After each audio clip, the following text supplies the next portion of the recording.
اعوذ باللہ من الشیطان الرجیم بسم اللہ الرحمن الرحیم۔ السلام علیکم ناظرین کرام، آپ کی خدمت میں آپ کا میزبان سید اسماعیل شاہ قادری چشتی ایک مرتبہ پھر حاضر خدمت۔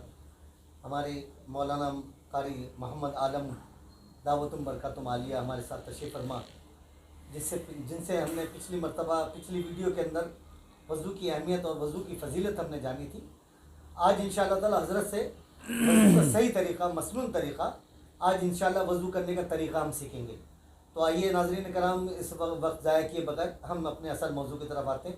تو قاری صاحب، جیسے آپ نے پچھلی مرتبہ وضو کی فضیلت اور اہمیت بتائی، تو آج میں آپ سے درخواست کروں گا کہ وضو کا مسنون طریقہ ذرا عملی طور پر کر کے بتائیے، تاکہ عام آدمی اس بات کو سمجھ سکے کہ وضو کیسے ہوتا ہے۔ نحمدہ و نصلی علی رسول الکریم، اما بعد فاعوذ باللہ من الشیطان الرجیم، بسم اللہ الرحمن الرحیم۔ رب اشرح لی صدری ویسر لی امری واحلل عقدۃ من لسانی یفقہوا قولی، صدق اللہ العظیم۔ وضو اللہ رب العزت کا حکم ہے، اور حضور صلی اللہ علیہ وسلم نے اس کا مسنون طریقہ صحابہ کرام کو بتلایا ہے، اور صحابہ کرام سے جو ہے وہ طریقہ تواتر کے ساتھ جو ہے حال تک پہنچا ہے۔ وضو کے لیے وضو بندہ نماز کا ارادہ ہو تو تب بھی وضو کرنا چاہیے، قرآن کی تلاوت پڑھنا چاہے تو تب بھی وضو کرنا چاہیے۔ اور جس طرح میں نے گزشتہ جو مجلس تھی ہماری، اس میں یہ عرض کی تھی کہ اگر ایک آدمی چاہتا ہو کہ میرا فقر و فاقہ دور ہو، تو اس کے لیے بہترین نسخہ جو ہے وہ وضو کا عمل ہے۔ سبحان اللہ۔ تو وضو عملی جو ہے، آپ وضو کے لیے بیٹھ گئے تو علماء کرام فرماتے ہیں کہ مسنون طریقہ یہ ہے کہ سب سے پہلے آپ اپنا بایاں آستین چڑھا لیجئے کوہنی سے اوپر تک، اور اس کے بعد آپ اپنا دایاں آستین چڑھا لیجئے۔ اگر کسی نے اپنا دایاں آستین چڑھا لیا یا بایاں، تو اس میں کوئی قباحت نہیں، لیکن جو اسلاف نے جو طریقہ بتلایا ہے اس میں کوئی نہ کوئی حکمت ضرور ہوتی ہے ہماری اصلاح کے لیے۔ تو آستینیں چڑھانے کے بعد جو ہے، پانی اللہ رب العزت کا ایک بہترین نعمت ہے، بے شک۔ اور جس نعمت کی جتنی قدردانی ہوگی تو انشاءاللہ اتنی اسی نعمت کی فراوانی بھی ہوتی ہے۔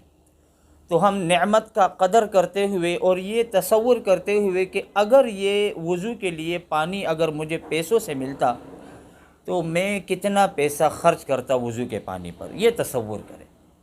اور اس کے بعد پانی احتیاط کے ساتھ استعمال کرتے ہوئے اپنے بائیں ہاتھ کو نلکے کے اوپر رکھیں، اور اپنے چھلو میں پانی لے کر اپنے ہاتھوں کو اچھے طریقے سے ملنا گھٹوں تک سب سے پہلے۔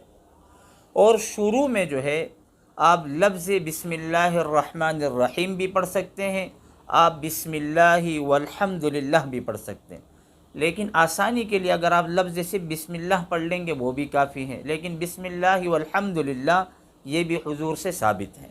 اچھا حضرت، ایک سوال، جیسے مثال کے طور پہ بعض اوقات ہوتا یہ ہے کہ جیسے ہم نے وضو کرنا شروع کیا، ہمارے ذہن میں بسم اللہ پڑھنا بھول گئے، یا بسم اللہ و بحمدہ جیسے آپ نے فرمایا، جی جی، تو کیا مطلب اگر ہم بھول گئے تو درمیان میں ہم پڑھ سکتے ہیں؟ نہیں، کھانا جو ہے وہ ایک الگ سنت ہے، وضو ایک الگ سنت ہے۔ یہ بڑی بہترین بات آپ نے پوچھی۔ وضو کے شروع میں جب آپ بسم اللہ بھول گئے تو ابھی آپ درمیان میں اس کو نہیں پڑھ سکتے، اس کی فضیلت آپ کو حاصل نہیں ہوگی، وہ سنت آپ سے چھوٹ گئی۔ اب اس کی برکت کیا ہے کہ بسم اللہ پڑھنے سے اعضاء دھلنے کے ساتھ ساتھ جو ہے ہمارے اعضاء گناہوں سے بھی پاک ہو جاتے ہیں۔ سبحان اللہ۔ تو بسم اللہ اگر آپ شروع میں بھول گئے تو آپ درمیان میں نہیں پڑھ سکتے۔ تو گٹوں تک اپنے ہاتھوں کو اچھے طریقے سے دھونا، اس کے بعد نل جو ہے وہ آپ بند کر دیجئے۔ بعض ساتھیوں کی عادت ہوتی ہے کہ جاری پانی چل رہا ہے، میں وہی بات عرض کر رہا ہوں کہ یہ اللہ کی نعمت ہے، اس کی قدردانی کریں۔ اچھے طریقے سے اپنے ہاتھوں کو ملنا، 3 دفعہ جو ہے مسنون طریقہ ہے، اپنے ہاتھوں کو مل لیجئے اچھے طریقے سے۔ اس کے بعد دائیں ہاتھ میں پانی لے کر منہ میں ڈال دیجئے، 3 دفعہ اپنے کلی کرنا ہے۔ اگر آپ کے پاس مسواک ہو تو مسواک کا جو ہے مسنون طریقہ یہ ہے کہ آپ کی چھوٹی انگلی جو ہے وہ مسواک کے نیچے ہو اور 3 انگلیاں اوپر ہو، اور انگوٹھا بالکل مسواک کے سرے کے قریب ہو۔ سبحان اللہ۔ بعض ساتھیوں کی عادت ہوتی ہے کہ وہ پوری مٹھی میں مسواک پکڑتے ہیں، اور بعض ساتھیوں کی عادت ہوتی ہے کہ وہ 3 انگلیوں میں، تو یہ طریقے سنت کے خلاف ہیں۔ اور مسواک کے لیے جو ہے وہ بہترین طریقہ آپ دائیں بائیں چلا سکتے ہیں۔ اوپر نیچے تکلیف ہوتی ہے مسوڑوں کی، اگر کوئی اوپر نیچے چلا لے کوئی قباحت نہیں ہے، لیکن افضل یہی ہے کہ آپ دائیں بائیں چلا لیں۔ اگر کسی ساتھی کو تکلیف ہو مسواک سے، تو اگر وہ برش کرتا ہے تو اس کی فضیلت نہیں ہے، مسواک کے اوپر جو فضائل ہیں برش سے وہ فضائل نہیں ہے۔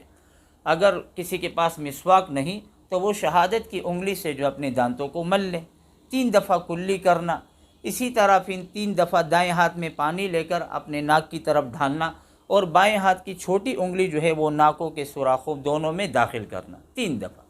اس کے بعد جو ہے دونوں ہاتھوں میں پانی لے کر اطمینان کے ساتھ اپنے پیشانی پر ڈھالنا، اور یہ پیشانی کے بال جہاں سے شروع ہوتے ہیں یہاں سے لے کر ٹھوڑی کے نیچے تک، اور کان کے ایک لو سے دوسرے لو، یہ بالکل چہرے کی حدود ہے شریعت۔ اچھا، ایک سوال اور ہے حضرت، جیسے جی مثال کے طور پہ عموماً یہ مشاہدے میں آئے، یہ بات مشاہدے میں بھی آئی جی جی کہ وہ بعض احباب جو ہے وہ ایک مرتبہ ہاتھ انہوں نے دھویا جی اور بقیہ جو ہے نا وضو کی طرف آگے، وہ یعنی انہوں نے ایک مرتبہ ہاتھ دھویا ملا بس، اس کے بعد جو ہے اب اس کا بھی فرما دیجیے گا۔ جی دوسری بات جی یہ کہ اگر مثال کے طور پر 3 مرتبہ کے بجائے جی اگر کسی شخص نے ایک مرتبہ ہاتھ دھویا، جی کسی نے ایک مرتبہ چہرہ دھویا، جی جی کسی نے ایک مرتبہ کلی کی، تو آیا اس کا وضو ہوگا یا نہیں؟ جی، یہ بڑی بہترین بات آپ نے پوچھی۔ اگر ایک مرتبہ کرنے سے اس کا وضو جو ہے وہ بالکل صحیح ہے، لیکن اس میں شرط یہی ہے کہ بال کے برابر جو ہے جگہ سوکھی نہ رہے،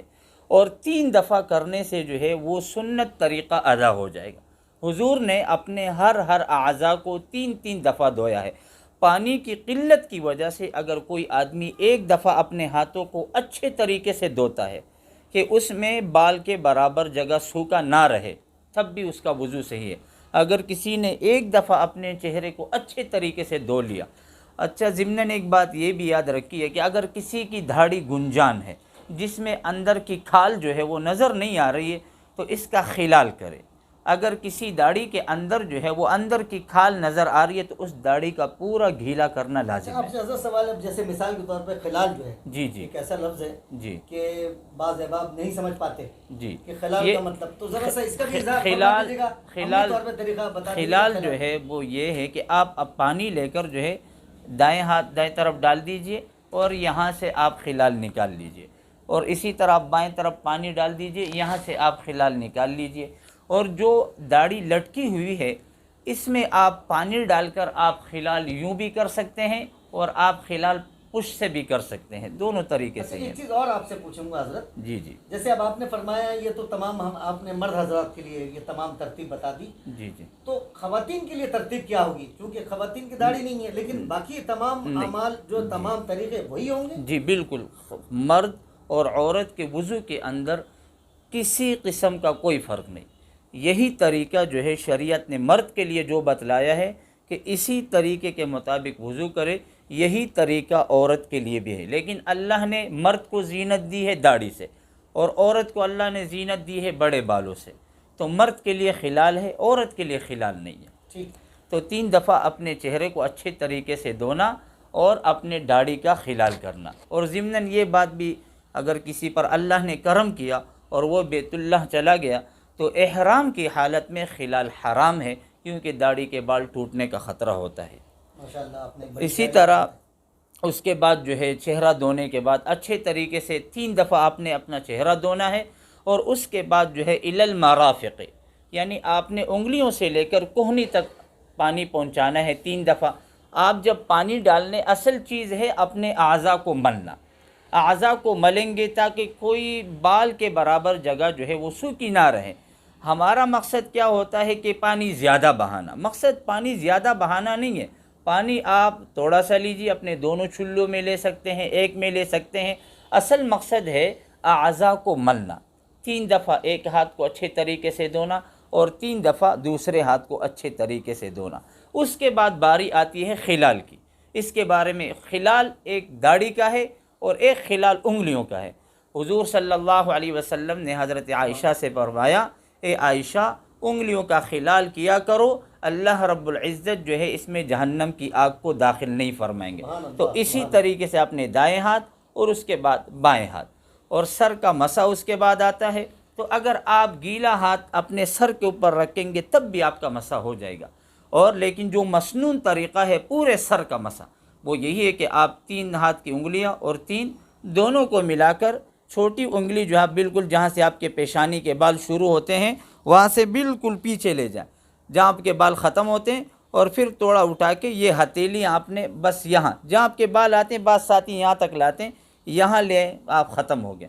اور اس کے بعد جو ہے آپ شہادت کی انگلیاں کانوں میں ڈال کر اور یہ انگوٹھا پیچھے سے لے آئیں، اور اس کے بعد گردن کا مسح اور اس طرف کا مسح، گردن کا مسح۔ اس کے بعد جو ہے آپ اپنے بائیں ہاتھ سے جو ہے دائیں پاؤں کو دھو لیجئے اور اس کے بعد بائیں پاؤں کو، لیکن چھوٹی ہاتھ کی انگلی سے جو ہے آپ ہاتھ کے پاؤں کی انگلیوں کا خلال چھوٹی انگلی سے شروع کر کے دائیں سے اور بائیں پہ ختم کر دیجئے، اور خصوصاً سردیوں کے موسم میں اپنی ایڑیوں کو اچھے طریقے سے مل لیجئے تاکہ وہ خشک نہ رہیں۔ اللہ رب العزت جو ہے عمل کرنے کی توفیق عطا فرمائے۔ وآخر دعوانا ان الحمدللہ رب العالمین۔ ناظرین کرام، ایک چیز میں آپ کی خدمت میں عرض کر دیتا ہوں، یہ جو دائیں اور بائیں، کیونکہ ہمارے کچھ احباب نے اس کو اگر نہ سمجھ سکیں تو دائیں کا مطلب رائٹ سائڈ ہے اور بائیں کا مطلب لیفٹ سائڈ ہے، اس کو بھی ذرا سمجھ لیجیے گا۔ انشاءاللہ تعالیٰ اگلی ویڈیو کے اندر وضو کن چیزوں سے ٹوٹتا ہے اور وضو کن چیزوں کی وجہ سے نہیں ٹوٹتا، اس کے اوپر بھی حضرت سے گفتگو کریں گے۔ آپ میرے لیے دعا کیجیے، میں آپ کے لیے دعا کرتا ہوں۔ السلام علیکم ورحمۃ اللہ وبرکاتہ۔